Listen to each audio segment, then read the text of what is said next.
ಸಂಬಂಧಿಷು ಸಮಾನುವೃತ್ತಿ ಮಹತ್ವಸ್ಥ ಮಧುಸೂದನ ಪಾಂಡವಾದಿ ಯಥಾಸ್ಮಾಕಂ ತಥಾ ದುರ್ಯೋಧನ ನೃಪಃ. ನಮಗೆ ಪಾಂಡವರು ಎಷ್ಟು ಹತ್ತಿರದವರು ಅಷ್ಟೇ ದುರ್ಯೋಧನನು ಹತ್ತಿರದವ, ಹತ್ತಿರದವ ದೂರದವ. ಇದು ಸಹಾಯ ನಿಷೇಧಗಳಿಗೆ ನಿಯಾಮಕವಲ್ಲ. ಧರ್ಮಾಧರ್ಮಗಳು, ನ್ಯಾಯ ಅನ್ಯಾಯಗಳು, ನೀತಿ ಅನೀತಿಗಳು ಇದು ಮುಖ್ಯವಾಗಿರುವಂತಹ. ನನ್ನ ಮಕ್ಕಳಿಬ್ಬರಿದ್ದಾರೆ, ಆ ಇಬ್ಬರು ಮಕ್ಕಳಲ್ಲಿ ಜಗಳಾಡ್ತಾ ಇರುವಾಗ ಯಾರು ಸರಿ ಇದ್ದವರು ಅವನ ಪಕ್ಷವನ್ನು ವಹಿಸಿ ತಪ್ಪಿದ್ದವನ್ನ ತಪ್ಪು ಅಂತ ಹೇಳ್ತೇವೆ. ಹೇಳೋದಿಲ್ವೇ? ಹೇಳಬಾರದೆ? ಹೇಳೋದು ತಪ್ಪೇ? ಸಿಂಪಲ್. ಹಾಗಿದೆ ಬಲರಾಮದೇವರಿಗೆ ಈ ಭೂಭಾಗದ ಕ್ಷತಿಜವಾದಂತಹ ಏನೊಂದು ಪುಣ್ಯವಿತ್ತು, ಆ ಅಪಾರವಾದ ಪುಣ್ಯವನ್ನ ಬಲರಾಮದೇವರಿಗೆ ಕೊಡಿಸಬಾರದಾಗಿದೆ. ನೋಡಿ, ಒಂದು ಗಮನ ಇಟ್ಕೊಳ್ಳಿ. ಸತ್ಕರ್ಮ ನಡೀತಾ ಇದೆ, ಸ್ವಾಮಿಗಳ ಚಾತುರ್ಮಾಸ್ಯ ಮಾಡ್ತಾ ಇದ್ದೀವಿ ಅಂದ್ರೆ ಮಾಡಿ ಮಾಡಿ ಅವಶ್ಯವಾಗಿ ಮಾಡಿ ಅಂತ ಹಣ ಕೊಡ್ಲಿ ಕೊಡದೇ ಇರ್ಲಿ, ದುಡ್ಡು ಸೇವೆ ಮಾಡ್ಲಿ ಮಾಡದೇ ಇರ್ಲಿ, ಮಾಡಿ ಅಪ್ಪ ಒಳ್ಳೆ ಕೆಲಸ ಮಾಡ್ರಿ ಅಂತಂದ್ರೆ ಅನುಮೋದನ ಮಾಡಿದ ಮಹಾಪುಣ್ಯ. ಆ ಪುಣ್ಯನೂ ಯಾರಿಗೆ ಕಲಿಸಬಾರ್ದು ಇರುತ್ತೋ ಅವ್ರು ಬೇಡ ಅಂತ ಅವರಿಂದ ಬಾಯಿಯಿಂದ ಕಲಿಸ್ತಾ ಇರ್ತಾರೆ. ಆ ಬಾಯಿಯಿಂದ ಶಬ್ದ ಬಂಧುಗಳಲ್ಲಿ ಯಾಕೆ ಇವೆಲ್ಲ ಸುಮ್ಮನೆ ಯಾಕೆ ಹಚ್ಕೋತೀರಿ? ಸುಮ್ಮನೆ ಗಂಡ ಕೂತ್ಕೊಳ್ರಿ, ಬೇಡ ಸ್ವಾಮಿ ಅಂತ ಹೋಗ್ತಾರೆ. ಯಾಕಂತಾರೆ ಅಂದ್ರೆ ಅನುಮೋದನ ಮಾಡಿದ್ದರಿಂದ ಬರುವ ಪುಣ್ಯವನ್ನ ಬಲಿಕೊಡಬಾರದು ಅಂತ ಅನ್ನೋದು ಭಗವಂತನ ಸಂಕಲ್ಪ. ಅಂದ್ರೆ ಮಾತಿನಲ್ಲಿ ಮನಸ್ಸಿನಲ್ಲೂ ಪುಣ್ಯಗಳಿದೆ, ಬರೀ ಕೃತಿಯಿಂದಲ್ಲ. ಏಕಾದಶಿ ಉಪವಾಸ ಮಾಡಿದ್ರಲ್ಲ, ನಾನು ಏಕಾದಶಿ ಉಪವಾಸ ಮಾಡಿ ಮಗನಿಗೆ ನೀನು ಉಪವಾಸ ಮಾಡಿಬಿಡಪ್ಪ, ಕುಸು ಚಿಕ್ಕ ಹುಡುಗ ನೀನು ಮಾಡಬಾರದು. ಚಿಕ್ಕ ಹುಡುಗ ಅಂದ್ರೆ 45 ವರ್ಷ, ನೀನು ಮಾಡ್ಲಿಕ್ಕೆ ಹೋಗ್ಬೇಡ. ನಾವೆಲ್ಲ ಮುದುಕರಿದ್ದೀವಲ್ಲ, ನಾವು ಮಾಡೋದೇ ಇದಕ್ಕಾಗಿ ಚಾತುರ್ಮಾಸ್ಯ ಮಾಡೋದಕ್ಕೆ ನಾನು ಬಿದ್ದೌದು, ನೀವೆಲ್ಲ ಮಾಡ್ಲಿಕ್ಕೆ ಹೋಗ್ಬೇಡ ಅಂತ ಒಂದು ಮಹಾಪಾಪವಿದೆ. ಹುಷಾರ್. ಸಾಮಾನ್ಯವಾಗಿ ನಮ್ಮ ಮಕ್ಕಳನ್ನ, ನಮ್ಮ ಪ್ರೀತಿಯ ಜನರನ್ನ ನಾನು ಪ್ರೇಮದಿಂದ ಅವರನ್ನು ಡಿಫೆಂಡ್ ಮಾಡ್ತಾ ಬಿಡಿಸ್ತೀನಿ. ನಾನು ದುರ್ದೈವ ಇದು, ನಮ್ಮನ್ನೆಲ್ಲ ಮಹಾ ದುರ್ದೈವ. ಡಿಫೆಂಡ್ ಮಾಡ್ತಾ ಬೆಳೆಸ್ತೇನೆ. ತಪ್ಪನ್ನು ತಪ್ಪು ಅಂತ ಹೇಳುವ ಗಟ್ಟಿತನ ಅದು ಕೃಷ್ಣನಿಗೂ ಕೃಷ್ಣ ಮಾಡಿದ. ಯುದ್ಧ ಬೇಡ ಅಂತ ಅನ್ನೋದಕ್ಕೂ ಹೋದ, ನಾಟಕವೋ ಸತ್ಯವೋ. ಯುದ್ಧ ಬೇಡ ಅಂತ ಹೇಳುವುದಕ್ಕೂ ಹೋದ, ಬಲರಾಮದೇವರದಕ್ಕೂ ಹೋಗಲಿಲ್ಲಲ್ಲ. ಹೋಗಬೇಕಾಗಿತ್ತು, ಅಷ್ಟು ಸಂಬಂಧಗಳು ಸಮಾನ ಬಂದ್ರೆ ಅಂದ್ಮೇಲೆ ಹೋಗಿ ಆ ದುರ್ಯೋಧನ ಕೈಯಲ್ಲಿ ಕೈ ಹಾಕಿ ಸುಭದ್ರಾದೇವಿಯನ್ನು ಕೊಡ್ತೀನಿ ಅಂತ ಹೇಳಿದ ಮಾತನ್ನು ಯಾವ ಕೈಯಲ್ಲಿ ಹಾಕಿದ್ರು ಅದೇ ಕೈಯಿಂದ ದುರ್ಯೋಧನ, ಇವತ್ತು ನೀನು ಯುದ್ಧ ಆಡಬೇಡ, ನಾಳೆ ನೀನು ಆಡ್ಲಿಕ್ಕಿಲ್ಲ, ನೀನು ಆಡಿದ್ರೆ ಪ್ರಾಣ ಹತ್ಯೆ ಮಾಡ್ಕೋತೀವಿ ಅಂತಂದಿದ್ರೆ ಆಗ ಒಂದು ಅರ್ಥ ಬರ್ತೀವಿ. ಇಲ್ಲಿ ಸಮಾವೃತ್ತಿಯನ್ನ ಅನುಸರಿಸು ಅಂತ ಹೇಳಿ ಕೃಷ್ಣನಿಗೆ ಹೇಳಿ ಬಂದ ಬಲರಾಮದೇವರು ಅಲ್ಲಿ ದುರ್ಯೋಧನಿಗೆ ಹೋಗಿ ಯುದ್ಧವಾಡಬೇಡ ಅಂತ ಯಾಕೆ ಹೇಳಿಲ್ಲ ಅನ್ನೋ ಪ್ರಶ್ನೆ ದೊಡ್ಡದಾಗಿ ಕಾಡ್ತದೆ. ನಮ್ಮ ಮಹಾಭಾರತ ಓದ್ತಾ ಇರುವಾಗ ಪಾಂಡವಾದಿ ಯಥಾಸ್ಮಾಕಂ ತಥಾ ದುರ್ಯೋಧನೋ ನೃಪಃ ತಸ್ಯಾಪಿ ಕ್ರಿಯತಂ ಸಾಖ್ಯಂ. ನಾನು ಹೇಳಿದೆ, ಕೃಷ್ಣ ನೀನೇನಾದ್ರೂ ಸಹಾಯ ಮಾಡೋದಾದ್ರೆ ಪಾಂಡವರಿಗೆ ಸಹಾಯ ಮಾಡಿದಂತೆ ಕೌರವರಿಗೂ ಸಹಾಯ ಮಾಡು ಅಂತ ನಾನು ಹೇಳಿದ್ದೆ ಅವನಿಗೆ, ಹತ್ತಾರು ಬಾರಿ ಹೇಳಿದ್ದೀನಿ ಅವನಿಗೆ. ಆದ್ರೆ ನಾನು ಹೇಳಿದ್ದನ್ನು ನೋಡುದಿಲ್ಲ ಇಷ್ಟ ಇಲ್ಲ. ಸಭೆಗೆ ಪುನಃ ಮತ್ತೆ ಅವನು ನಾನೇ ಹೇಳುತ್ತೇನೆ, ಅದಕ್ಕೆ ವಿಪರೀತವಾಗಿ ಮಾಡ್ತಾನೆ. ಇಬ್ಬರಿಗೂ ಸಮಾನವಾಗಿ ಅಂತ ಹೇಳಿದೆ, ಸಮಾನವಾಗಿ ಹೇಳಿಲ್ಲ. ಅವನಿಗೂ ಸಹಾಯ ಮಾಡು ಅಂತ ಹೇಳಿದೆ, ಅವನಿಗೆ ಮಾಡಲೇ ಇಲ್ಲ. ಇವನಿಗೂ ಸಹಾಯ ಮಾಡದೆ ಸುಮ್ಮನೆ ಇರಬೇಕೋ ಬೇಡ, ಇವನಿಗೆ ಸಹಾಯ ಮಾಡಿದ, ಅವನ ವಿರೋಧ ಕೊಟ್ಟ. ಇದು ಬಳಗದಲ್ಲೆಲ್ಲ ಚಂದ ಅಲ್ಲ. ಇದು ಯಾವಾಗ ಚಂದ ಅಲ್ಲ ಅಂದ್ರೆ ಬಳಗ ಅನ್ನೋದು ಹೇಳಿಕೊಳ್ಳುವಂತಹ ಕೆಲವು ಅಡಿಕೆ ಈಗೆಲ್ಲ ಆ ಬಳಗ ಉಳಿಯೋದೇ ಇಲ್ಲ. ಈಗ ಇನ್ನು ನಾಳೆ 18ನೇ ದಿನದಲ್ಲಿ ಬಳಗ ಹೋಗುವ ಬಳಗವನ್ನ ಯಾಕೆ ನಾವು ನ್ಯಾಯವನ್ನು ಸುಟ್ಟು ಹಾಕಬೇಕು, ನೀತಿಯನ್ನು ಯಾಕೆ ಮೋಸ ಮಾಡಬೇಕು?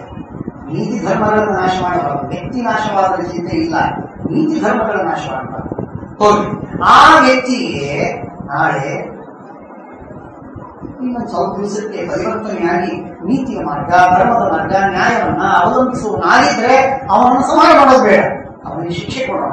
ಆದರೆ ಇದು ಗಡಿ ಅಂಥದ್ದಲ್ಲ, ಅಂಥ ಘಟವಲ್ಲ ಇದು. ದುರ್ಯೋಧನ ಮಹಾಘಟ, ಅದು ಸರ್ವಥ ಪಾಪವನ್ನು ಬಿಟ್ಟು ದೂರ ಆಚೆ ಈಚೆ ಇರುವಂತಹದ್ದಲ್ಲ. ತಸ್ಯಾಪಿ ಕ್ರಿಯತಾಂ ಸಾಕ್ಷ್ಯಂ ಸಪರಿಯೇತಿ ಪುನಃ ಪುನಃ ತಕ್ಷಣೇ ನಾಕವದ್ವಾಕ್ಯಂ. ಸ್ಟ್ರೆಸ್ ಮಾಡ್ತಾ ಇದ್ದ ನೋಡ್ರಿ, 2 ಪಾಯಿಂಟ್ ಅವರಿಗೆ ಬೇಕಾದದ್ದು. ದುರ್ಯೋಧನಿಗೆ ಇವನು ವಿರೋಧ ಮಾಡ್ತಾ ಇದ್ದಾನೆ, 1 ಪಾಯಿಂಟ್. ಇನ್ನೊಂದು ನಾನು ಹೇಳಿದ್ ಮಾಡ್ತಾ ಇಲ್ಲ, ನಾನು ಹೇಳಿದ್ ಮಾಡ್ತಾ ಇಲ್ಲ. ತಕ್ಷಣೇ ನಾಕವದ್ವಾಕ್ಯಂ ತದರ್ಥೆ ಮಧುಸೂದನ. ನಿನಗಾಗಿ ಧರ್ಮರಾಜ, ನಿನಗಾಗಿ ಅವನು ನನ್ನ ಮಾತನ್ನು ಪರಿಪಾಲಿಸ್ತಾ ಇಲ್ಲ, ನನ್ನ ವಿರುದ್ಧವಾಗಿ ಮಾಡ್ತಾ ಇದ್ದಾನೆ.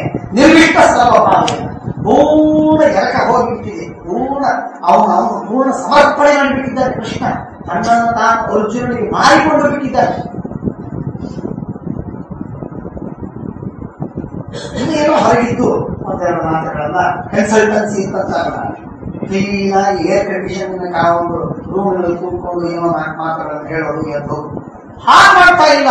ಬಿಸಿಲಲ್ಲಿ ಕುದುರೆ ಇಟ್ಕೊಂಡು ಕೈಯಲ್ಲಿ ರಶ್ಮಿಗಳನ್ನ ಹಗ್ಗವನ್ನು ಇಟ್ಕೊಂಡು ರಥದಲ್ಲಿ ಕೂತ್ಕೊಂಡು ಇಷ್ಟೆಲ್ಲ ಕೊಪ್ಪಳದಲ್ಲಿ ಕೂತ್ಕೊಳ್ಳಿ, ಬೇಡ ಶಿಬಿರದಲ್ಲಿ ಕೂತ್ಕೊಳ್ಳಿ, ಬಿಡಾಳದಲ್ಲಿ ಕೂತ್ಕೊಳ್ಳಿ, ಅರ್ಜುನನಿಗೆ ಹೇಳಿ ಕಳಿಸ್ಲಿಕ್ಕೆ ಹಾಗೂ ಇಲ್ಲ. ಎದುರು ಕೂತ್ಕೊಂಡು ಮಾಡ್ತಾ ಇದ್ದಾನೆ. ಅಂದ್ರೆ ತಾನು ತಟಸ್ಥ ಅಂತ ಅನ್ನಬೇಕು, ತಟಸ್ಥ ಅಲ್ಲೇ ಅಲ್ಲ ಅಂತ ಅನಿಸ್ಬೇಕು. ಹೀಗೆ ಡಬಲ್ ರೋಲ್ ಡ್ಯುಯಲ್ ರೋಲ್ ಇವನು ಅನಿಸ್ತಾ ಇದ್ದಾನೆ. ನಿರ್ವಿಷ್ಟ ಸರ್ವಭಾವೇನ ಎಲ್ಲ ಅಂತ ತಿಳ್ಕೊಂಡಾಗ ದೇವರಿಗೆ ನಮ್ಮನ್ನು ನಾವು ಸಮರ್ಪಣೆ ಮಾಡ್ತೇವಲ್ಲ, ಸರ್ವಭಾವೇನ ಭಾರತ. ಹಾಗೆ ಆ ರೀತಿಯಾಗಿ ಕೃಷ್ಣ ಅರ್ಜುನನಿಗೆ ಸರ್ವಭಾವೇನ ನಿರ್ವಿಷ್ಟ ಅನಂಜಯ ಅಪೇಕ್ಷೆ ಧ್ರುವೋದಯ ಪಾಂಡವ. ಆದ್ರೆ ಒಂದು ಇಷ್ಟ ನೋಡಿದಾಗ ನಾನು ಎನಿಸೋದೇನು ಅಂದ್ರೆ ಪಾಂಡವರಿಗೇ ಜಯ ಮಾಡ, ಅವರವರಿಗೆ ಏನು ಜಯ ಅಲ್ಲ. ಒಂದು ಹಿಡಿ ಮುಷ್ಟಿ ಮಣ್ಣು ಸಿಗುವುದಿಲ್ಲ. ಇಷ್ಟು ಮಾತ್ರ ವಿವಾದವೇ ಇಲ್ಲ. ತಥಾಹಿ ಅಭಿನಿವೇಶೋ ಎಂಬ ವಾಸುದೇವಸ್ಯ ವರ್ತತೆ. ವಾಸುದೇವನಿಗೆ ಕೃಷ್ಣನಿಗೆ ಅಷ್ಟು ಅಭಿನಿವೇಶ ಇದೆ, ಆಗ್ರಹವಿದೆ. ಅದು ಸುಮ್ಮನೆ ಆಗಲಿ ನೋಡೋಣ, ಲೆಟಸ್ ಟ್ರೈ, ಹಿಂಗಲ್ಲ, ಆ ತರಹ ಇಲ್ಲ. ಆಗಲೇಬೇಕು, ಪಾಂಡವರಿಗೆ ಜಯವಾಗಬೇಕು ಅಂತನ್ನುವ ಅಭಿನಿವೇಶ ಇದೆ. ತಥಾಹಿ ಅಭಿನಿವೇಶೋ ಎಂಬ ವಾಸುದೇವಸ್ಯ ಭಾರತ ನಚಾಹಂ ಉತ್ಸಾಹಿ ಕೃಷ್ಣಂ ವೃತೆ ಲೋಕಮುದೀಕ್ಷೆ. ಇನ್ನು ಕೃಷ್ಣನ್ ಬಿಟ್ಟು ನಾನು ವಿಚಾರ ಮಾಡ್ತೇನೆ ಅಂತ ಸಾಧ್ಯ ಇಲ್ಲ. ಕೃಷ್ಣ ಆ ಪಕ್ಷದಲ್ಲಿ ಇದ್ದಾನೆ, ನಾನು ಹೋಗಿ ಏನಪ್ಪ ದುರ್ಯೋಧನ ಪಕ್ಷದಲ್ಲಿ ಸಾಧ್ಯವೇ ಇಲ್ಲ. ಯುದ್ಧವಾದ ವಿಚಾರವೇ ಇಲ್ಲ, ಆಸ್ಪದವೇ ಇಲ್ಲ. ಕೃಷ್ಣ ಒಂದು ಪಕ್ಷದಲ್ಲಿ ಅವನು ವಿರುದ್ಧವಾಗಿ ನಾನು ಬದುಕ್ತೇನೆ, ಸಾಧ್ಯವೇ ಇಲ್ಲ. ತಥೋಹ ಭಗವಂತಾನಿ ಕೇಶವಸ್ತಿ ಚಿಕೀರ್ಷಿತ. ಆದ್ದರಿಂದ ಕೇಶವ ನಾರಾಯಣ ಕೃಷ್ಣ ಏನ್ ಮಾಡಬೇಕು ಅಂತ ತಾನೋ ಅದನ್ನೇ ನಾನು ಅನುಸರಿಸ್ತೀನಿ. ಅದನ್ನು ಬಿಟ್ಟು ನನಗೆ ಬೇರೆ ಮಾರ್ಗೇ ಇಲ್ಲ. ಬಲರಾಮದೇವರು ತಮ್ಮ ಹೆಲ್ಪ್ಲೆಸ್ನೆಸ್ ಅನ್ನು ತೋರಿಸ್ತಾ ಪಾಂಡವರಿಗೆ ಯುದ್ಧದಲ್ಲಿ ಗೆಲುವಾಗುತ್ತೆ ಅಂತನ್ನುವ ತಮ್ಮ ಭರವಸೆ, ತಮ್ಮ ನಿಶ್ಚಯ ಅದನ್ನೂ ವ್ಯಕ್ತಪಡಿಸ್ತಾ ಉಭೌ ಶಿಷ್ಯವು ಹೀನೇ ವೀರವು ಗದಾ ಯುದ್ಧ ವಿಶಾರದವು. ಭೀಮ, ಬಲರಾಮ, ದುರ್ಯೋಧನ ಇಬ್ಬರು ನನ್ನ ಶಿಷ್ಯಂದ್ರೆ, ಗದಾ ಯುದ್ಧದಲ್ಲಿ ಇಬ್ಬರು ನನ್ನ ಶಿಷ್ಯಂದ್ರೆ. ತುಲ್ಯ ಸ್ನೇಹ ಭೀಮೆ ತಥಾ ದುರ್ಯೋಧನೆ ಜೊತೆ ದುರ್ಯೋಧನನೂ ಅಷ್ಟೇ ಸ್ನೇಹ, ಹಿಂಸೆನೂ ಅಷ್ಟೇ ಸ್ನೇಹ, ಇಬ್ಬರಲ್ಲೂ ಅಷ್ಟೇ ಸ್ನೇಹ. ಭೀಮ ದುರ್ಯೋಧನ ಇಬ್ಬರು ನನಗೇನು ಹೆಚ್ಚಲ್ಲ ಕಮ್ಮಿ ಅಲ್ಲ, ಇಬ್ಬರು ಸಮಾನ. ತಸ್ಮಾತ್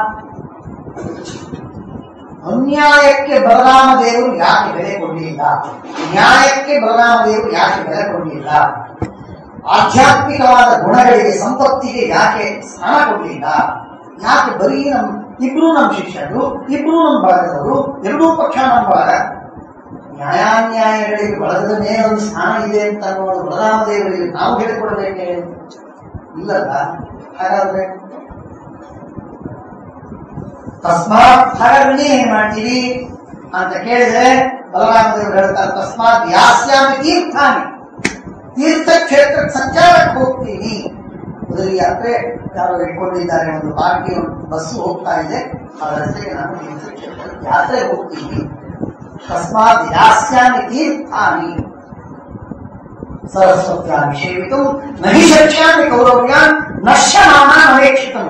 ಕೌರವ್ಯರು ನಾಶವಾಗ್ತಾ ಇದ್ದದ್ದನ್ನು ನೋಡೋದಕ್ಕೆ ನನಗಾಗುವುದಿಲ್ಲ, ತಡ್ಕೊಳ್ಳಿಕ್ಕೆ ಸಾಧ್ಯವಿಲ್ಲ. ಸಾರನಿಶ್ಚಿತ ಅದನ್ನು ನೋಡ್ಲಿಕ್ಕೆ ನನಗಾಗುವುದಿಲ್ಲ. ಇದ್ದೇನ್ ಮಾಡಿ ನಾನು ಹೋಗ್ತಿದ್ದೆ. ಇದು ಬಲರಾಮದೇವರ ಸ್ಟ್ಯಾಂಡ್. ಇಷ್ಟು ಮಾಡಿದರೆ ಏಕಸ್ಮಿನ್ನೇವ ಕಾಲೇತು. ಇಷ್ಟಂದ್ರೆ ಏವ ಮುಕ್ತ ಮಹಾಭಾವು ಅನುಜ್ಞಾತಶ್ಚ ಮಂಡಲೈಹಿ ತೀರ್ಥಯಾತ್ರಾಂ ದೇವೋದಾನ ನಿವರ್ತ್ಯ ಮಧುಸೂದನ. ಕೃಷ್ಣ ನೀನು ಮಾಡಬಾರ್ದಿತ್ತ ಅಂತ ಹೇಳಿದ ಬಲರಾಮದೇವರು ಸಾಷ್ಟಾಂಗ ನಮಸ್ಕಾರ. ಕೃಷ್ಣ ಅಣ್ಣ ನಮಸ್ಕಾರ, ಮೂರ್ತಿಗಳಿಗೆ ಅಣ್ಣ ನಮಸ್ಕಾರ. ತೀರ್ಥಯಾತ್ರೆಗೆ ಹೋಗಿ ಬರ್ತೇನೆ, ತಾಯಿ ಮಾಡಿರ್ತೇನೆ, ಹಣ ಬೇಕು, ಖರ್ಚು ಬೇಕು, ಕೊಡ್ತೇನೆ. ಎಂಥ ವಿಚಿತ್ರವಾದದ್ದು ಸನ್ನಿವೇಶಗಳು. ಸ್ವಾಮಿಗಳು ಬರ್ತಾರೆ ಅಂತ ತಕ್ಷಣ ಕೆಲವರು ಊರು ಕಿತ್ತಾರೆ, ಹೊರ ಕಿತ್ತಿರ್ತಾರೆ. ಅಂದ್ರೆ ದೈವ ಇರುತ್ತೆ, ದೈವ ಇರುತ್ತೆ. ಶ್ರೀಮನ್ಯಾಯ ಸುಧಾಪಾಠ ಆಗತ್ತೆ ಅಂತಂದ್ರೆ ಅವತ್ತಿನ ಕೆಲವು ದಿವಸದ ಹಿಂದೆನೆ ಕೆಲವರು ಊರಿಗೆ ಹೋಗಿ ಹೋಗೋ ಪ್ರಸಂಗಗಳು 30 ವರ್ಷಗಳ ಹಿಂದೆ.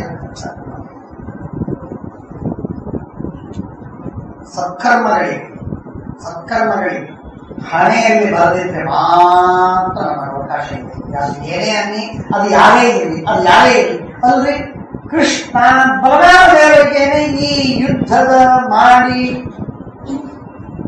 ಭೂಮಿಯ ಭಾರವನ್ನು ಹರಣ ಮಾಡುವುದಕ್ಕಾಗಿ ದೇವರು ಬಂದದ್ದು. ಅದಕ್ಕೆ ಅಂಗರಾಗಿ ಸೇವೆಯನ್ನು ಮಾಡುವ ಸೌಭಾಗ್ಯವನ್ನು ಉಳಿದ ಕಡೆಗೆ ಕೊಟ್ಟ. ಪ್ರಳಂಬಾಸುರಾದಿಗಳನ್ನು ಸಂಹಾರ ಮಾಡುವ ಸಂದರ್ಭದಲ್ಲಿ ಬಲರಾಮದೇವರಿಗೆ, ಮುಷ್ಟಿಕನ ಸಂಹಾರ ಮಾಡುವ ಸಂದರ್ಭದಲ್ಲಿ, ಹೀಗೆ ಅನೇಕ ಸಂದರ್ಭದಲ್ಲಿ ಅವರಿಗೆ ಭೂಭಾರವನ್ನು ಹರಣ ಮಾಡುವುದಕ್ಕೆ ಅಂಗರನ್ನಾಗಿ ಮಾಡಿಕೊಂಡ ಶ್ರೀಕೃಷ್ಣ ಪರಮಾತ್ಮ ಮಹಾಭಾರತದ ಮಹಾಯುದ್ಧದ ಪ್ರಸಂಗದಲ್ಲಿ ಅವರನ್ನ ದೂರ ಸರಿಸಿದ. ಇದು ಭೀಮಸೇನನ್ನ ಗಟ್ಟಿಯಾಗಿ ನಿಲ್ಲಿಸಿ ತ್ವಯಿ ಪಾರ್ಶ್ವವಾಹಿತ ಎಂಬುದಾಗಿ ಹೇಳಿ ದುರ್ಯೋಧನನ್ನು ಮುಖ್ಯವಾಗಿ ಭೀಮಸೇನ ದೇವರ ತುತ್ತು ಮಾಡಿ, ಏನ್ ಭೀಮಸೇನ ಮೇಲೆ ಕೃಷ್ಣನಿಗೆ ಪಕ್ಷಪಾತ, ಏನ್ ಪ್ರೇಮ, ಆ ಭೀಮಸೇನನ ಯೋಗ್ಯತೆ ಏನು, ಕೃಷ್ಣನಿಗೆ ಯಾರು ಅತ್ಯಂತ ಪ್ರಿಯರು ಅವರು ಉತ್ತರವನ್ನೇ. ಹಾಗಾದ್ರೆ ಕೃಷ್ಣನಿಗೆ ಯಾರು ಅತ್ಯಂತ ಪ್ರಿಯರು? ಜರಾಸಂಧನಂತಹ ಭಯಾನಕ ವ್ಯಕ್ತಿಯನ್ನ ಅರ್ಜುನ ಸಂಹಾರ ಮಾಡಿದರೆ ಬಲರಾಮದೇವರು ಮಾಡಿದರು, ಭೀಮಸೇನ ದೇವರು ಮಾಡಿದರು.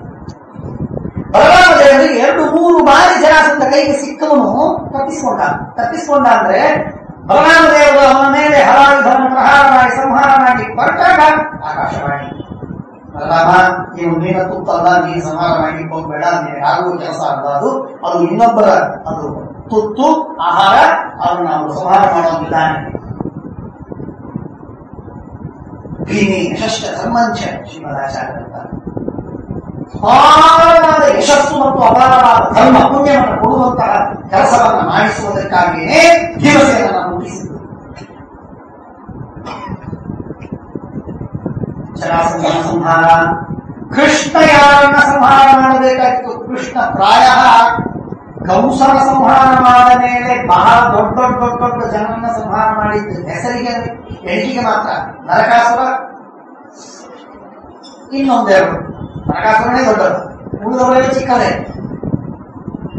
ಉಳಿದೆಲ್ಲ ಯುದ್ಧವನ್ನು ಮಾಡಿಸಿದ್ದು ಕೇವಲ ಕೃಷ್ಣ.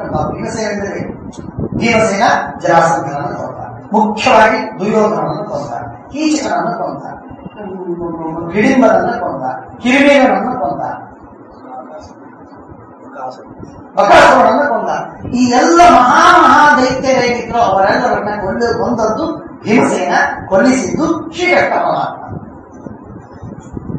ಅಂದ್ರೆ ಆ ಮಹಾಕಾರ್ಯಕ್ಕೆ ಹುಟ್ಟಿದ್ಯಾಕೆ ಕೃಷ್ಣ? ಸ್ಪಷ್ಟ ತಿಳ್ಕೊಳ್ಳಿ. ಯದಾ ಯದಾ ಧರ್ಮಸ್ಯ ಗ್ಲಾನಿರ್ಭವತಿ ಭಾರತ ಅಭ್ಯುತ್ಥಾನ ಧರ್ಮಸ್ಯ ತದಾತ್ಮಾನಂ ಸೃಜಾಮ್ಯಹಂ ಕಿಮರ್ಥಂ ಸೃಜಾಮಿ ಪರಿತ್ರಾಣಾಯ ಸಾಧೂನಾಂ ದುಷ್ಕೃತಾಂ ವಿನಾಶಾಯ. ಹಾಗಾದ್ರೆ ಆ ಉದ್ದೇಶ, ಯಾವ ಉದ್ದೇಶಕ್ಕಾಗಿ ಕೃಷ್ಣ ಪರಮಾತ್ಮ ಅವತಾರ ಮಾಡಿದ್ದಾನೆ, ಯಾವ ಉದ್ದೇಶ ಕೊನೆಗೆ ಈ ಮಹಾಭಾರತ ಯುದ್ಧದಲ್ಲೇನೆ ಸಫಲವಾಗುವುದಿದೆ ಪೂರ್ಣವಾಗಿ, ಆ ಮಹಾಯಜ್ಞದಲ್ಲಿ ಮೃತ್ಯುಜರಾಗುವ ಭಾಗ್ಯ ಬಲರಾಮದೇವರಿಗೆ ಕೊಡದೆ ಅವರನ್ನು ವಂಚಿತರನ್ನಾಗಿ ಮಾಡಿ ಕಳಿಸಿಬಿಟ್ಟ. ಭೀಮಸೇನ ದೇವರಿಗೆ ಪೂರ್ಣ ಪ್ರಮಾಣದ ಫುಲ್ಲಾದ ಪುಣ್ಯವನ್ನ ಸುರಿದು ಅವರನ್ನು ತುಂಬಬೇಕು ಅಂತ ಅಪೇಕ್ಷೆಯಿಂದ ಭೀಮಸೇನ ದೇವರನ್ನ ತನ್ನ ಪಟ್ಟದ ಮುಖ್ಯ ಪ್ರಧಾನಮ್ಮಿ ಮಾರುತ್ತೀವಿ ಅನ್ನೋ ಮಾತು ಈ ಸಾರ್ಥಕವಾದ. ಆದ್ದರಿಂದ ಬಲರಾಮದೇವರು ಒಬ್ಬರು ತೀರ್ಥಯಾತ್ರೆಗೆ ಹೋದರು. ವಿದುರನಿಗೆ ಬೈದದ್ದಕ್ಕಾಗಿ ವಿದುರ ತೀರ್ಥಯಾತ್ರೆಗೆ ಹೋದ. ಅವನು ಇಬ್ಬರಿಗೆ ಸಮಾನನಾಗಿ ಮಾನಸಿಕ ದೃಷ್ಟಿಕೋನ ವ್ಯತ್ಯಾಸ ಇದೆ. ಇದರ ವಿಷಯಾತ್ರೆಗೆ ಹೋದ, ಆದರೆ ಅವರಿಗೆ ಈ ತರಹ ಸಮಸ್ಯೆ ಇಲ್ಲ. ಕಾರಣವೇನು? ಇನ್ನು ಮತ್ತೊಬ್ಬ ಉದಾಸೀನಾದಂತಹ ವ್ಯಕ್ತಿ ಯಾರು? ಮತ್ತೊಬ್ಬ ಯಾರು ಅಂದ್ರೆ ಅವನ ಹೆಸರು ಹೇಳ್ತಾರೆ ಭೀಷ್ಮಕ ರಾಜನ ಮಗ. ಭೀಷ್ಮಕ ರಾಜನ ಮಗಳು ರುಕ್ಮಿಣಿ. ರುಕ್ಮಿಣಿಯ ಅಪಹರಣ ಮಾಡಿದ ಶ್ರೀಕೃಷ್ಣ. ಅಪಹರಣ ಮಾಡಿದಾಗ ಆ ರುಕ್ಮಿಣಿಯನ್ನು ತರದೆ ನಾನು ಮುಂದಿನ ಪುರದಲ್ಲಿ ಪ್ರವೇಶ ಮಾಡುವುದಿಲ್ಲ ಅಂತ ಹೇಳಿದ್ದ. ಹಾಗಾಗಿ ಯುದ್ಧಕ್ಕೆ ಹೋದ. ಯುದ್ಧದಲ್ಲಿ ಸೋತಾಗಿ ಎಲ್ಲಿರ್ತೇನೋ, ಎಲ್ಲಿ ಸೋತನೋ ಅಲ್ಲೇ ಹೋರಾಟ ಅಂತ ನಿರ್ಮಾಣ ಮಾಡ್ತೇನೆ ಅಂತ ಸಂಕಲ್ಪ ಮಾಡಿದ್ದ. ಆ ಪ್ರಕಾರ ಆ ಸಂಕಲ್ಪದಂತೆ ಯಾವ ರಣರಂಗದಲ್ಲಿ ಯುದ್ಧ ಮಾಡಿ ರುಕ್ಮಿಣಿಯನ್ನು ತರಲಾಗದೆ ಪಂಚಚೂಡವನ್ನು ಮಾಡಿಸಿಕೊಂಡು ಕೃಷ್ಣನಿಂದ ಸೋತು ಅವಮಾನಿತನಾದ ಅದೇ ಸ್ಥಳದಲ್ಲಿ ಕೂತು ಹಠದಿಂದ ರಾಜಪುತ್ರ. ಹಾಗಾಗಿ ಸೈನ್ಯವನ್ನು ಕಲಿಸಿ ಸಂಪೂರ್ಣವಾದ ರಾಜ್ಯವನ್ನು ಕಟ್ಟಿಸಿಕೊಂಡ. ಭೋಜಕ ಅಂತ ನಿರ್ಮಾಣ ಮಾಡಿದ. ಮುಂದಿನ ಪುರದಲ್ಲಿ ಪ್ರವೇಶ ಮಾಡಿದ. ಸೊಕ್ಕಿನ ಆ ರುಕ್ಮಿಣಿ ಅವನು ಬರ್ತಾನೆ. ಅವನು ವಿಚಿತ್ರ ನೋಡ್ಬೇಕು. ಕೆಲವು ವ್ಯಕ್ತಿತ್ವ ಸ್ಯಾಂಪಲ್ಸ್ ಇರ್ತಾರೆ ಅಂತ ಅವನೇನ್ ಬರ್ತಾನೆ ಅಂತಂದ್ರೆ, ಪಾಂಡವರಿದ್ದರು. ಕೃಷ್ಣ ಕೂತಾನೆ, ಧರ್ಮರಾಜ ಕೂತಾನೆ, ಭೀಮ, ಅರ್ಜುನ, ನಕುಲ ಸಹದೇವರು, ಕೃಷ್ಣದ್ಯುಮ್ನ, ವಿರಾಟರಾಜ, ದ್ರುಪದರಾಜ ಎಲ್ಲರೂ ಇದ್ದಾರೆ. ಕೃಷ್ಣನಂತಹ ಕೃಷ್ಣ ಅತ್ಯಂತ ಗಂಭೀರವಾಗಿ ಮಾತಾಡ್ತಾನೆ, ಪ್ರೋತ್ಸಾಹಕ್ಕೆ ಮಾತುಗಳನ್ನೆಲ್ಲ ಮಾಡ್ತಾನೆ. ಇಲ್ಲಿ ರುಕ್ಮಿ ಬಂದು ಏನ್ ಮಾತಾಡ್ತಾನೆ ನೋಡಿ. ಆ ರುಕ್ಮಿ ಬಂದವನೇ ಬಂದು ದಿಢೀರಂತ ಬಂದ, ಸಭೆಯಲ್ಲಿ ಕೂತ್ಕೊಂಡ. ನಾನು ನಿಮಗೆ ಸಹಾಯ ಮಾಡ್ತೇನೆ, ಬಹಳ ಸಂತೋಷ, ಸ್ವಾಗತ ಆಗ್ತೇನೆ. ಇಲ್ಲ ಒಂದು ಶಕ್ತಿ ನಿಮಗೆ, ಏನ್ ಶಕ್ತಿ? ನೀವು ಅಂಜಿದ್ದೀರಿ ಅಂತ ಹೇಳಿ ನಾನು ಭಯಗೊಂಡಿದ್ದೀರಿ ಅಂತ ಹೇಳ್ಬೇಕಂತ ಅವನಿಗೆ. ಅಂದ್ರೆ ನಾನು ನಿಮಗೆ ಸಹಾಯ ಮಾಡ್ತೀನಿ. ಸಹಾಯೋಸ್ಮಿ ಸ್ಥಿತೋ ಯುದ್ಧೆ ಯದಿ ಭೀತೋಸಿ ಪಾಂಡವ. ಯದಿ ಭೀತೋಸಿ ಪಾಂಡವ. ನಾನು ಹೇಳಿದ ಮಾತಲ್ಲ, ಮಹಾಭಾರತದಲ್ಲಿದ್ದದ್ದು. ನಾನು ಯಾಕೆ ಏನ್ ಹೇಳಿದ್ವಿ? ನನ್ನೇನು ಸಾಲತ್ತಿದ್ದಾನೇನೋ ಅವನಂತಾನೆ ಯದಿ ಭೀತೋಸಿ ಪಾಂಡವ, ನೀವು ಭಯಗೊಂಡಿದ್ದೀನಿ ಅಂತ ಹೇಳು, ನಾನು ನಿನ್ ಸಹಾಯ ಅವಕಾಶ ವಿವೇಕಿ ಎಲ್ಲರೂ ಬೈತಾರೆ. ಆಗ ಹನಿಷ್ಯಾಮಿ ಹಣೆ ಭಾಗ ಪಾಂಡವ ಯಾರು ಹೇಳ್ತೀಯೋ ಅವ್ರು ಕೊಂದು ಬರ್ತೇನೆ ಇತ್ಯಾದಿ ಇತ್ಯಾದಿ ಮಾತಾಡ್ತಾನೆ. ಆಗ ಅರ್ಜುನ ಕೃಷ್ಣನ್ ನೋಡ್ತಾನೆ. ಕೃಷ್ಣನ ಅಭಿಪ್ರಾಯ ಏನು? ಯಾಕಂದ್ರೆ ಕೃಷ್ಣನ ಹೆಂಡತಿ ಅಣ್ಣ. ಹಾಗಾಗಿ ಅವನು ಏನು ಅನ್ನೋದು ಕೃಷ್ಣ ಹೆಸರುಗೊಳ್ಳೋದು. ಹೀಗಾಕಂತ ಇವನು ಅಂತ ಮಾಡೋದು. ಈಗೆಲ್ಲ ಆಗಬಾರದು ಅಂತ ಅವರವರ ಮುಖವನ್ನು ನೋಡಿ ಅವರವರ ಬಳಗದವರ ಜೊತೆಗೆ ಮಾತಾಡುವ ಪದ್ಧತಿಯನ್ನು ಇಟ್ಕೊಂಡ್ರೆ ಒಳ್ಳೆ. ಹಾಗಾಗಿ ಕೃಷ್ಣನ ಮುಖವನ್ನು ನೋಡಿ ಆಮೇಲೆ ಧರ್ಮರಾಜ ಅವೊಬ್ಬ ಮಧ್ಯ ಮಧ್ಯದಲ್ಲಿ ಎಲ್ಲೆಲ್ಲ ಅಡ್ಡಿ ಹಾಕ್ತಾನೆ. ಹಾಗೆಲ್ಲ ಮಾತಾಡಬಾರ್ದು, ಎಲ್ಲ ನೀವು ಶುದ್ಧವಾಗಿರ್ಬೇಕು, ಈಗೆಲ್ಲ ಕಣ್ ಮಾತಾಡಿ ಹೋಗ್ಬೇಡ. ಬಂದಿರ್ತಾರೆ, ಸಹಾಯ ಮಾಡ್ತಿರ್ತಾರೆ, ಭೀತೋಸ್ ಅಂತ. ಹೌದು ಭೀತೋಸ್, ನೀ ತಗೋಣ, ತಪ್ಪೇನಾಯ್ತು ಅಂತ ಧರ್ಮರಾಜನ ಸ್ಟ್ಯಾಂಡ್ ಇದ್ರೆ ನಾನೇ ಭೀತರಾಗಿಲ್ಲ, ಕೊಡ್ತಿದ್ರು ಕೊಡು, ಸಹಾಯ ಇರ್ತಿದ್ರು, ಇಲ್ಲಿ ಹೋಗಿ ಮಗಣೆ ಅಂತ ಹೇಳಿ ನಾನು ಬೈಯೋದು ಧರ್ಮರಾಜ ಸಿಟ್ಟಾಗೋದು. ಹೀಗಾಗಬಾರ್ದು ಅಂತ ಧರ್ಮರಾಜಂಚ ಕೃಷ್ಣಂಚ ವಾಸುದೇವಂ ಅಭಿಪ್ರೇಕ್ಷ ಧರ್ಮರಾಜಂಚ ಪಾಂಡವಂ ಉವಾಚ ಧೀಮಾನ್ ಕೌಂತೆಯ. ಇನ್ನು ಭೀಮಸೇನ ದೇವರ ಮುಖವನ್ನು ನೋಡುವ ಪ್ರಶ್ನೆ ನೀವೇ ಇಲ್ಲ. ಭೀತೋಸಿ ಅಂತ ಅನ್ನೋ ಪ್ರಶ್ನೆ ಬಂತು ಅಂದ್ರೆ ಭೀಮನಿಗೆ ಭೀತಿ ಇಲ್ಲ. ಅಂಜಿಕೆ ಜ್ಞಾತಕಯ್ಯ, ಸಜ್ಜನಿಗೆ ಭಯವೂ ಜ್ಞಾತಕಯ್ಯ. ಹಾಗಾಗಿ ಅಲ್ಲಿ ಭಯವಿಲ್ಲ. ಆದ್ರಿಂದ ಅವರ ಮುಖವನ್ನು ನೋಡುವ ಪ್ರಸಂಗ ಬರಲಿಲ್ಲ. ವಾಸುದೇವ ಅಭಿಪ್ರೇಕ್ಷ ಧರ್ಮರಾಜಂಚ ಪಾಂಡವಂ ಉವಾಚ ಧೀಮಾನ್ ಕೌಂತೆಯ ಪ್ರಹಸ್ಯ ಸಖೀಪೂರ್ವಕ. ರುಕ್ಮಿ, ಏನೋ ನೀವು ನಾವು ಭೀತರಾಗಿದ್ರೆ ನೀವೇನೋ ಸಹಾಯ ಮಾಡ್ತೀವಿ ಅಂತ ಹೇಳಿದ್ರಲ್ಲ, ನಮಗೆ ಭಯ ಇಲ್ಲ, ನಾವು ಸಹಾಯ ಮಾಡ್ಕೊಂಡು ನಾನು ಯುದ್ಧವಾಗಿ ಹೇಳ್ತಾನೆ. ಘೋಷಯಾತ್ರೆಯೊಳಗೆ ದುರ್ಯೋಧನಾದಿಗಳು ಬಂದಿದ್ರು, ಯಾರೂ ಇಲ್ಲ, ನಾನು ಭೀಮ ಇಬ್ಬರೇ. ನಮಗೇನು ಭಯವಿರಲಿಲ್ಲ. ಅವರು ಗಂಧರ್ವರೆಲ್ಲ ಅವ್ರನ್ನ ಕಸ್ಕೊಂಡು ಅವ್ರನ್ನ ಕಟ್ಟಿ ಕರ್ಕೊಂಡು ಹೋಗ್ತಾ ಇದ್ರು. ಅವ್ರನ್ನ ಗಂಧರ್ವರ ಜೊತೆ ಯುದ್ಧವಾಗಿ ಅವರನ್ನು ಸೋಲಿಸಿ ಅವ್ರನ್ನ ಬದುಕಿಸಿದ್ವಿ. ಆಗ ನಿನ್ನ ಸಹಾಯ ಇರಲಿಲ್ಲ. ನಿನ್ನ ಮನೆಯಲ್ಲೇ ಇದ್ದಿ, ಓದಿ ಕಟ್ಟದಲ್ಲಿ ಇದ್ದಿಲ್ಲ. ಖಾಂಡವೇ ಯುದ್ಧಮಾನಸ್ಯ ಸಹಾಯಸ್ತನಾ ಭವತ. ಖಾಂಡವ ಯುದ್ಧ ನಡೀತು. ಇಡೀ ಅರಣ್ಯವನ್ನೆಲ್ಲ ಬೆಂಕಿ ಹೆಚ್ಚಿ ಸುಟ್ಟು ತಿನ್ನಬೇಕು ಅಂತ ಅಗ್ನಿ ಹೊರಟಿದ್ದ. ಆಗ ಇಂದ್ರ ಮಳೆಗಾಲ ಅದನ್ನು ತಡೆದು ರಕ್ಷಣೆ ಮಾಡಿದ್ದು ನಾನು. ನಿನ್ನ ಸಹಾಯ ಇರಲಿಲ್ಲ, ನಾನು ಏಕಾಕಿ. ನಿವಾದ ವಚನ ಜೊತೆ ಯುದ್ಧ ಮಾಡಿದೆ. ಒಂದು ಸೈನ್ಯ ಇರಲಿಲ್ಲ. ನಾನೊಬ್ಬನೇ ಇದ್ದೆ, ಯಾರೂ ಇರಲಿಲ್ಲ. ಕಾಲಕ್ಕೆ ರಜತೆಗೆ ಯುದ್ಧವಾಗಿದೆ, ನಾನೊಬ್ಬನೇ ಇದ್ದೆ, ರುಕ್ಮಿಣಿ ಇರಲಿಲ್ಲ. ನನಗಾಗ ಭಯ ಬಂದಿಲ್ಲ. ಫಾರ್ ಯುವರ್ ಇನ್ಫಾರ್ಮೇಶನ್, ನನಗೆ ಭಯ ಬಂದಿಲ್ಲ. ತಥಾ ವಿರಾಟ ನಗರದಲ್ಲಿ ಯುದ್ಧವಾಗಿದೆ. ಇದೇ ದುರ್ಯೋಧನ, ಇದೇ ಭೀಷ್ಮ, ದ್ರೋಣ, ಕೃಪ, ಅಶ್ವತ್ಥಾಮ ಎಲ್ಲರೂ ಬಂದಿದ್ರು. ಕರ್ಣ, ದುಶಾಸನ, ಶಕುನಿ, ಅಶ್ವತ್ಥಾಮ ಬಂದಿರಲಿಲ್ಲ. ಈ ಎಲ್ಲರ ಜೊತೆಗೆ ಯುದ್ಧವಾಗಿದೆ. ಆದರೂ ನನಗೆ ಭಯ ಬಂದಿಲ್ಲ. ಉಪಜೀವ್ಯ ರಣೇ ರುದ್ರಂ ಶಕ್ರಂ ವೈಶ್ಯವಾನ್ ಯಮಂ ವರುಣಂ ಬಾಲರಂ ಚೈವ ಕೃಪಂ ದ್ರೋಣಂಚ ಮಾಧವಂ ಧಾರ್ಯಂಗಾಂಡಿವಂ ದಿವ್ಯಂ ಧನಸ್ತೇಜೋಮಯಂ ದೃಢಂ. ಅಪಾರವಾದ ಸತ್ವವಿದೆ ನನಗೆ, ಕೃಷ್ಣನ ಅನುಗ್ರಹವಿದೆ ನನಗೆ, ಗಾಂಧೀವ ಧನುಸ್ಸಿದೆ ಬ್ರಹ್ಮಧಾರಿತವಾದದ್ದು. ಇಂಥೆಲ್ಲ ಇರುವಾಗ ನನಗೆ ಭಯ ಇಲ್ಲ. ನೀನು ಸಹಾಯ ಮಾಡೋದಿದ್ರೆ ಮಾಡಿ, ಇದೆ ಬಿಟ್ಟು. ಕಥಮಸ್ಮದ್ದಿದೋ ಬ್ರೂಯ ಭೀತೋಸ್ಮೀತಿ ಯಥೋ ಯಶೋಹರಂ ನಾಸ್ಮಿ ಭೀತೋ ಮಹಾಭಾವೋ. ನಮಗೆ ಸರ್ವಥಾ ಇಲ್ಲ. ಸಹಾಯಾರ್ಥಶ್ಚ ನಾಸ್ತಿ. ನಿನ್ನಿಂದ ನನಗೆ ಸಹಾಯ ಮಾಡಬೇಕಾದ ಪ್ರಯೋಜನವೂ ಇಲ್ಲ. ಯಥಾಕಾಮಂ ಯಥಾಯೋಗಂ ಗಚ್ಚ ಯಾತ್ರೈವ ದೃಷ್ಟವ. ತಾಳು ಹೋರಾಟೆ ಏನ್ ಹೇಳ್ತೀವಿ ನಾವು? ಭೀತೋಸ್ಮಿ ಬರ್ಬೇಕಂತೆ, ಕಾಲಿಗೆ ಬೀಳ್ಬೇಕಂತೆ, ಅಂದಾಗ ನೀನು ಸಹಾಯ ಕೊಡ್ತೀನಿ. ನೀನು ಸಹಾಯ ಕೊಡು, ನಾನೇ ಮಾಡ್ತೋ. ನೂರಾರು ಯುದ್ಧ ಮಾಡಿದ್ದೀನಿ, ಕೋಟ್ಯಂತರ ಜನ ಸಂಹಾರ ಮಾಡಿದ್ದೀನಿ, ಯಾರ ಕೈಯಲ್ಲಿ ನನಗೆ ಧನಂಜಯ ಅರ್ಜುನ ಉತ್ತರ ಕೊಟ್ಟ. ಅಂದಾಗ ಸಿಟಿ ಬಂದ, ಇವರು ಇವರೇ ನನ್ನ ಸಹಾಯಕ್ಕೆ ಬೆಲೆ ಇದೆ ಇವರಿಗೆ ಅಂತ ಹೇಳಿ ಹೊರಟ. ಮೂರ್ಖ ಶತಮೂರ್ಖ ಅಂತಂದ್ರೆ ಅವನು ರುಕ್ಮಿ ನೇರವಾಗಿ ದುರ್ಯೋಧನ ಸಹಾಯ ಮಾಡ್ತೇನೆ ಅಂತ ನಿವರ್ತಕತೋ ರುಕ್ಮಿ ಸೇನಾ ಸಾಗರ ಸಲೀನಾಂ ದುರ್ಯೋಧನ ಉಪಾಯಚ್ಚ ತಥೈವ ಭರತರ್ಷಣಾದ್ರಿ ಬಂದಾಗಿ ಬಂದು ಸಭೆಯಲ್ಲಿ ನಿಂತು ಹೇಳ್ತಾನೆ, ದುರ್ಯೋಧನ ನೀನು ಹೇಳು, ಭಯಭೀತರಾಗಿದ್ದೀನಿ ಅಂತ ಹೇಳು, ನಾನು ಈ ಸಹಾಯ ಮಾಡ್ತೇನೆ. ದುರ್ಯೋಧನ ಅವನು ಇವರು ಸೌಜನ್ಯದ ಮಾತಾದ್ರೂ ಇದೆ. ಈ ಅರ್ಜುನ ಧರ್ಮರಾಜ ಇವರೆಲ್ಲ ಸೌಜನ್ಯದ ಮಾತಾದ್ರೂ ಆಗ್ತಾರೆ. ಅವನು ಹಣ ಬಿರುಸು ಮನುಷ್ಯ.